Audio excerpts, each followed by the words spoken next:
Hello बच्चों, तो चलिए इस प्रश्न को पढ़ते हैं। यदि एक मात्रक सदिश ए सदिश के लिए एक्स सदिश माइनस ए सदिश डॉट एक्स सदिश प्लस ए सदिश बराबर 12 हो तो मापांक एक्स सदिश ज्ञात कीजिए। तो यहाँ पर देखो, एक मात्रक सदिश ए सदिश है और हमें यह संबंध बताया है कि एक्स सदिश माइनस ए सदिश डॉट एक्स सदिश प्लस ए सदिश का मान 12 के बराबर है। तो हमें मापांक ए सदिश का मान बताना है।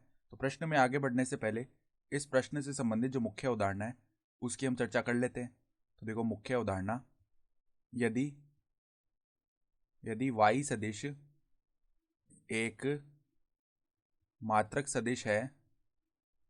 मात्रक सदिश क्या होता है? जिसका परिमाण इकाई हो, अर्थात एक हो।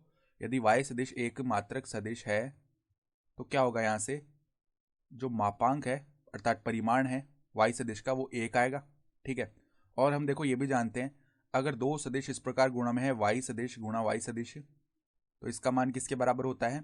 इसका मान बराबर होता है मापांक y के सदिश इसका स्क्वायर। ठीक है। साथ ही साथ देखो, यहाँ पे डॉट है। फिर अगर ऐसे लिखा हुआ है y सदिश डॉट में z सदिश, तो इसका मान किसके बराबर होता है? z सदिश डॉट में y सदिश। ठीक है। तो यहाँ पर देखो, हमें क्या संबंध दिया हुआ है? x सदिश माइनस में a सदिश डॉट में क्या है? x सदिश प्लस में a सदिश किसके बराबर है? 12 के बराबर।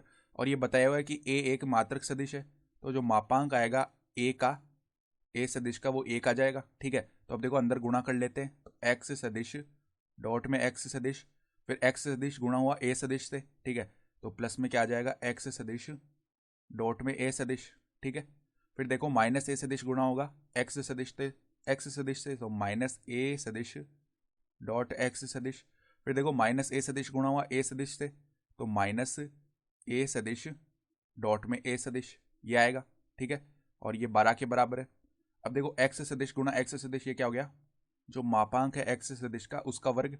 फिर देखो, प्लस में इस एक्स सदिश डॉट ए सदिश को हम क्या लिख सकते हैं? ए सदिश डॉट एक्स सदिश भी तो लिख सकते हैं। और माइनस में है ए सदिश डॉट एक्स सदिश। ठीक है। और माइनस में ये बन गया मापांक ए सदिश का स्क्वायर, बराबर में है 12। तो अब देखो, ये तो आपस में शून्य हो जाएंगे। ठीक है, क्योंकि समान पद और विपरीत चिन्ह है। तो एक्स सदिश के मापांक का स्क्वायर प्लस में, देखो ए सदिश का जो मापांक है वो 1 के बराबर है, तो उसका वर्ग करेंगे तो यहाँ पर 1 आ जाएगा, तो माइनस में आएगा 1। ठीक है।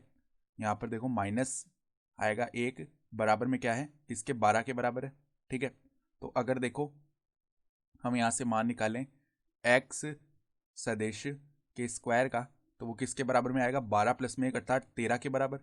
तो अगर एक्स सदिश का मापांक निकालेंगे हम, तो वो किसके बराबर आ जाएगा? वर्गमूल 13। और यही हमारा क्या हो जाएगा? उत्तर भी हो जाएगा। ठीक है। तो आशा करता हूँ कि आपको ये प्रश्न समझ में आया होगा। धन्यवाद।